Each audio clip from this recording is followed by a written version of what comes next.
Okay, so we had a crew working on a sewer line in the back of this home. They were doing excavation. They dug out a hole about 10 foot deep and 6 foot wide. While the worker was in there shoring up the walls to prevent a landslide, unfortunately it did collapse on him.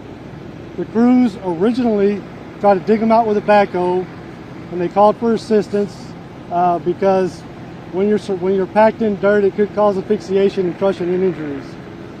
HFD got here about 10:50, excuse me. They were dispatched about 10:57, and about 11:02 they arrived. This is a rescue operation. So we called for heavy rescue, which has the extrication equipment for trench rescues. We called out the gas company. There was some concern about hitting gas lines.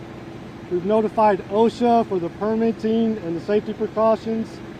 I'm glad to say that at approximately 12:08, about an hour, we were able to extricate the patient. He was transported to the hospital with minor injuries, I believe. What took so long to get him out was the shoring actually was keeping his foot pinned down underneath the debris. So it caused us to get down there and dig quite a ways where we just can't pull him out. You have to get under him and release his foot to bring him out. Was there just dirt holding down his foot, or was there some equipment? So the amount of weight that the dirt is on there, it is saturated. It appears from the rain, so it's a lot of weight and water that's holding him down, and it does pin you in there. It's very hard to get out. So we understand he's a crew with the City of Houston? I'm not sure if they were contracted for the City of Houston, but he was working on the sewer line, so I'll let the City of Houston officials respond to that. This response required approximately 75 rescue and fire department personnel with police to clear the traffic and make access. We're located here at the Potomac and Woodway, so if you're in the area, we would ask you to keep away. We do got heavy apparatuses blocking the streets, and if you could stay away from the area, we'd appreciate that. We do got other units coming in.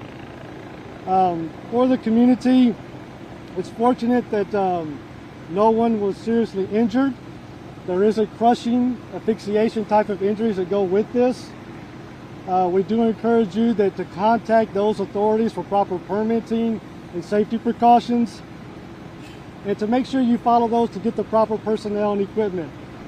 One of the things that we believe was the supervision on this dig. We understand there were 3 workers with no supervision and no oversight.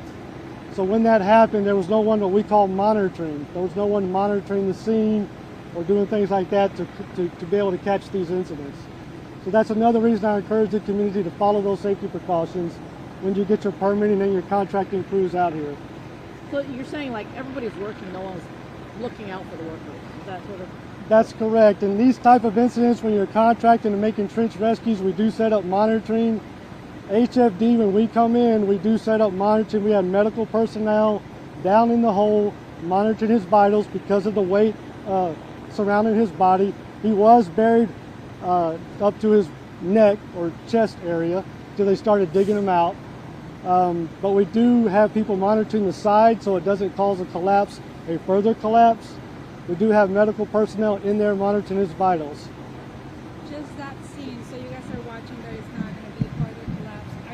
What are you guys going to do to fix that right now? Or are you guys going to bring some other crew? What's going to happen? So currently we're waiting on the OSHA to respond. They will do an investigation in accordance with their rules.